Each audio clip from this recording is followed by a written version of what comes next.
Hi everyone! Welcome to the Empath Arcade. Another love reading, timeless and general. Take what resonates lang po. Maybe some part of the reading makaresonate kayo. Some part of it hindi. Totally makaresonate na parang kwento ninyo ito or hindi naman kaya dahil iba't ibang mga energies, iba't ibang mga love connections. Pero tingnan po natin kung ano yung mga messages na lalabas dito, mga aral at kabay sa buhay, pag-ibig, and life in general. Spirit guys, send me messages. Anong love connections ito? Lessons in life and guidance na nais mong ipabatid sa amin. Mga aral at kabay sa buhay, pag-ibig, and life in general.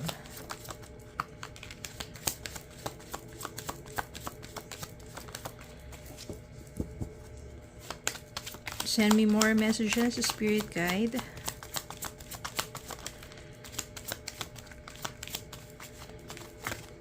Okay.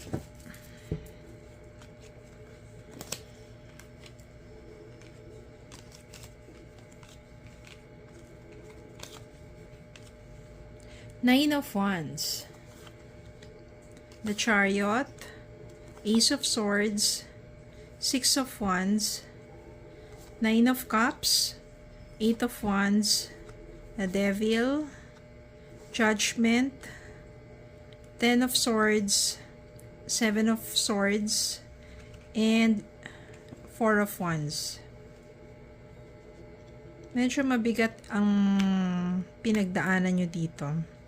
Pero, the end, meron pa rin pag-asa. Seven of Swords, cheating, lying, deceit, no? Maaring ito yung ginawa sa inyo ng person ninyo, niloko kayo, nagsinungaling sa inyo, nag-cheat sa inyo. Naging toxic na ang inyong relationship dahil sa paulit-ulit niyang ginagawang panluloko. Dumating yung time dito na maaring natauhan ka na. Ayan o, awakening, dyan, judgment. No, parang naisip mo na paulit-ulit niyang ginagawa sa iyo yun. Kaya, masakit man, painful ending, Ten of Swords, tinapos mo na. Dahil dito naman, kapag ka may ending kasi, ibig sabihin may new beginning yan eh. Mas naging clear ang mind mo. At least dito, naisip mo na you deserve someone better. No, hindi mo nahahayaan na disrespect ka. At, syempre, kailangan dito rin patawarin mo yung sarili mo. Kasi hinayaan mo na parang paulit-ulit na lang eh.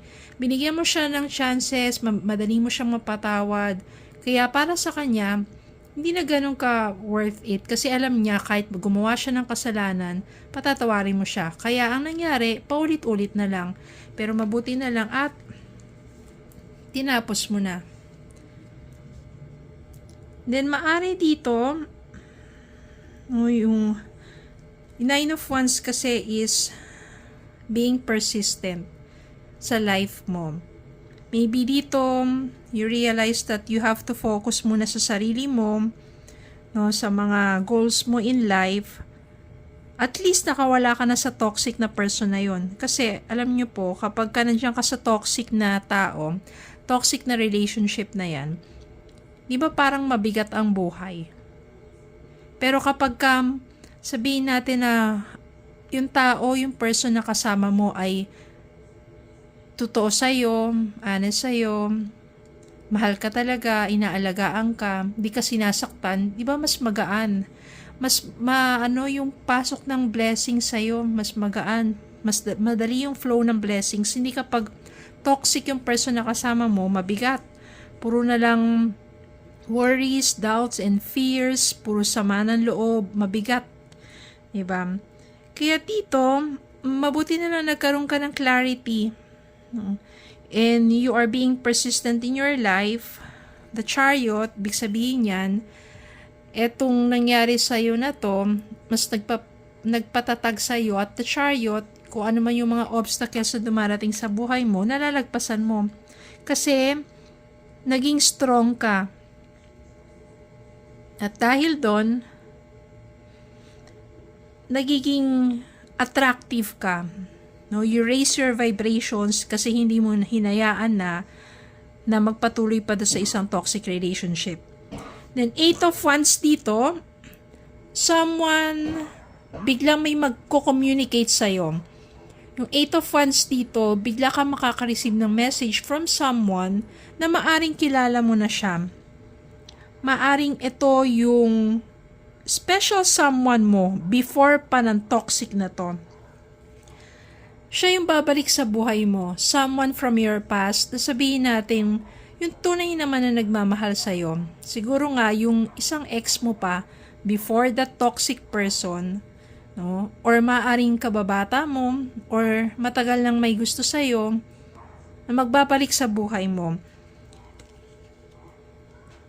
Etong taong to, ito yung mas gusto ng mga kaibigan at pamilya mo. At magiging successful ang inyong connection. Why? There is a wish fulfillment. Ito talaga yung desire ng puso mo eh. Siya talaga yung someone na masasabi mo na nandun na, maligaya ka kapag kasama siya. Mas magaan ang buhay mo kapag kasama siya. Wish fulfillment. You are being reunited dun sa tamang tao. Someone from your past. But not this toxic one Hindi ito. Kasi ito pinutol mo na talaga to. Ugnayan mo dyan eh. Someone from your past which is good enough for you. Siya yung babalik sa buhay mo. Kaya maaring kilala mo na itong taong to. Siya pala talaga yung tunay na sabihin natin or yung true love mo.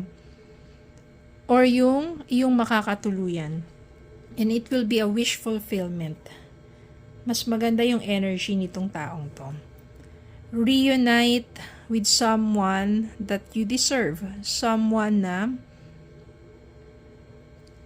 very positive ng vibes. Someone na masasabing totoo yung feelings para sa'yo. Maybe an old friend. Or ex-lover na nagkahiwalay kayo. Pero ito na pala yung tamang panahon para sa inyo. Divine timing nga eh. At itong taong tong toxic na to, maaring dumaan lang to sa buhay mo to make you more stronger. Okay, so yun lang po. Maraming salamat po for watching. Please don't forget to like, share, comment, subscribe, follow me on Facebook and YouTube. Have a good day po and God bless.